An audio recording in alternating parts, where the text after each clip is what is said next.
الحمد لله وحده على ما لا نبي بعده أو كما قال عليه الصلاة والسلام.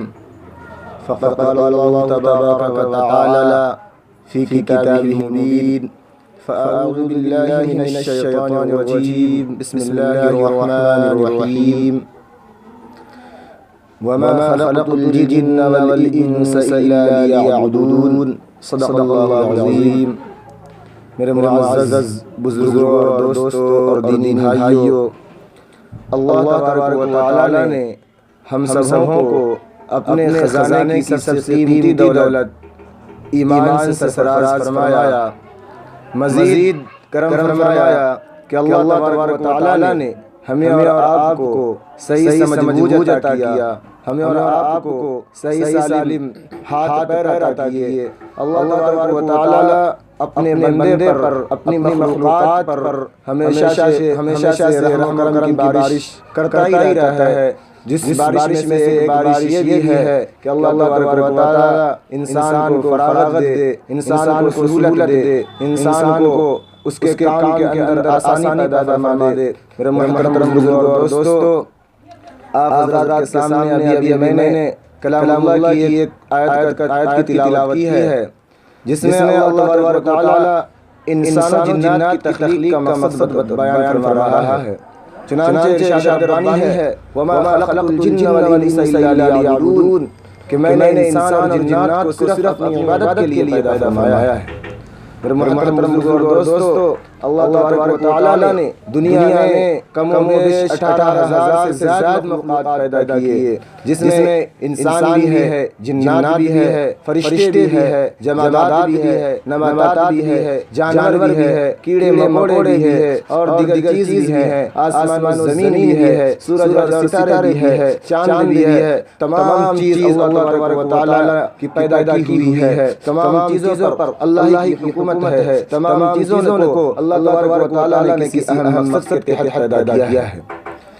انسان کے سوا تمام چیزوں کو اللہ تبارک و تعالی نے خادم بنایا ہے اور انسان کو مخدوم بنایا ہے. انسان سے اللہ تبارک و تعالی دنیا کا کمانا نہیں چاہتا. انسان سے اللہ تبارک و تعالی روزی کا طلبگار نہیں ہے. انسان سے اللہ تبارک و تعالی روزی کمانا نہیں چاہتا ہے. انسان سے صرف اپنی عبادت چاہتا ہے. انسان سے صرف اپنی معرفت چاہتا ہے. اللہ تبارک و تعالی نے دنیا میں انسانوں کو صرف اس لیے بھیجا کہ وہ اللہ کی معرفت حاصل کر سکے، وہ اللہ تبارک و تعالی کے راستے کو پہچان کر کے اللہ تبارک و تعالی کو جاننے والا بن جائے، اللہ تبارک و تعالی کو پہچاننے والا بن جائے، اللہ تبارک و تعالی کے احکامات کی بجاوری کرنے والا بن جائے، اللہ تبارک و تعالی کی مرضیات کو اپنانے والا بن جائے، اور اللہ تبارک و تعالی کی نامرضیات سے گریز کرنے والا بن جائے. میرے محترم بزرگوں اور دوستوں، آج انسان اپنی حقیقت سے، اپنی تخلیق کے مقصد سے بالکل منحرف ہو رہا ہے.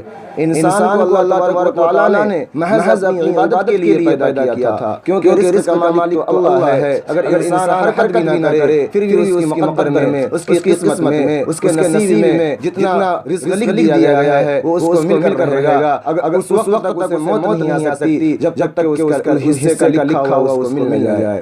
میرے محترم بزرگوں اور دوستوں، انسان اپنے یقین کو کھو چکا ہے، اللہ تبارک و تعالی پر توکل کو بالکل کھو چکا ہے. اس لیے انسان در بدر کی ٹھوکریں کھا رہا ہے. انسان سے اللہ تبارک و تعالی کا مطالبہ کچھ اور ہے، لیکن انسان دنیا کی رنگینیوں میں، دنیا کی چمک دمک میں پھنس کر کے اپنی تخلیق کے مقصد کو بالکل پس ڈال رکھا ہے. اس لیے ضرورت ہے کہ انسان اپنی تخلیق کے مقصد کو سمجھے، دوسرے پر نظر نہ کرے، اپنے اوپر غور و فکر کرے کہ آیا صبح سے لے کر رات تک ہمارا جو وقت گزر رہا ہے، شب و روز کی جو زندگی ہماری کٹ رہی ہے، کیا اس میں اللہ تبارک و تعالی میرے کسی عمل سے ناراض تو نہیں ہو رہا ہے؟ غور و فکر کرے اور اپنے گریبان میں جھانکے اللہ تبارک و تعالی کس بات سے ناراض ہوتا ہے، کس بات سے خوش ہوتا ہے، کس بات میں اللہ کی رضامندی ہے، کس بات اللہ تبارک و تعالی کی ناراضگی ہے. ان چیزوں پر جو غور کرے گا، اپنے اوپر جھانکے گا، اپنے آپ میں تاکے گا، اپنے گریبان میں جھانک کر غور کرے گا تو خود کی اصلاح ہو جائے گی. لیکن آج افسوس کہ انسان اپنی اصلاح سے زیادہ دوسروں کی اصلاح کی طرف لگا ہوا ہے.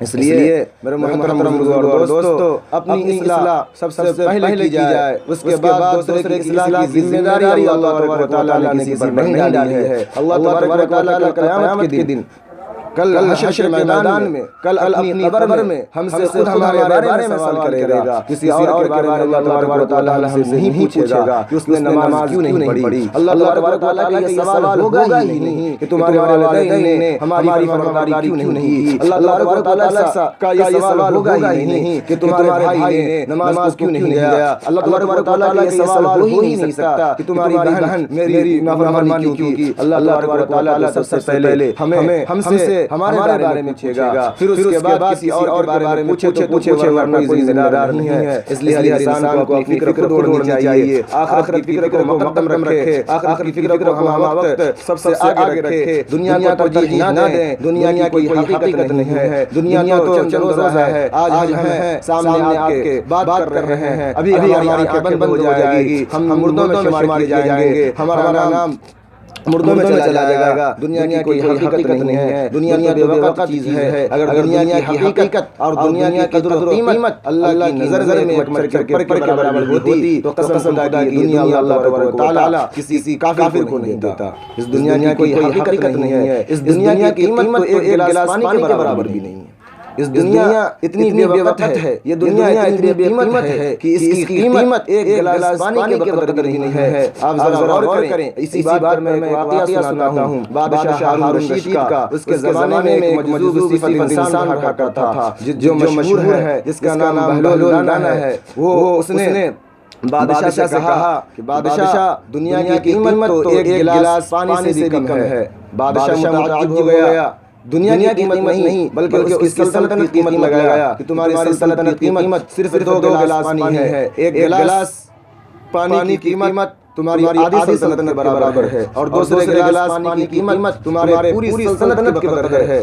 بادشاہ حیران شر رہ گیا، متعجب ہو گیا، پوچھنے لگا وہ کیسے؟ کہا کہ میں کچھ شرط لگاتا ہوں، اس شرط کو تم مانو پھر تمہیں پتہ چلے گا کہ ایک گلاس پانی سے بھی کم تمہاری سلطنت ہے۔ بادشاہ اس کی شرط مان لیتا ہے اور وہ شرط یہ لگاتا ہے کہ تم میرے ساتھ بالکل بستی سے آبادی سے ویرانی کی طرف چلو، جہاں پہ کوئی گھر نہ ہو، جہاں پہ کوئی انسان نہ رہا ہو، جہاں پر بالکل ویرانہ نہ ہو، کوئی آبادی نام کی چیز نہ ہو، جہاں پر پانی میسر نہ ہوتا ہو۔ تم ساتھ میں نہ لشکر لو، نہ تم ساتھ میں کھانے پینے کی چیز لو، نہ تم ساتھ میں سامان لو، بالکل خالی ہاتھ تہی دست میرے ساتھ چلو۔ اور پھر میں جو شرط لگا رہا ہوں وہ شرط یہ ہے کہ صرف تمہارے ساتھ 2 گلاس پانی رہے گا اور پتہ چل جائے گا تمہیں کہ تمہاری سلطنت کی قیمت کیا ہے۔ چنانچہ بادشاہ اس کی شرط کو مان کر کے اس کے ساتھ ہو لیتا ہے اور جنگل کی طرف روانہ ہو جاتا ہے، اور راستے میں اس کو شدید پیشاب لگ جاتا ہے، استنجا کا تقاضا ہوتا ہے۔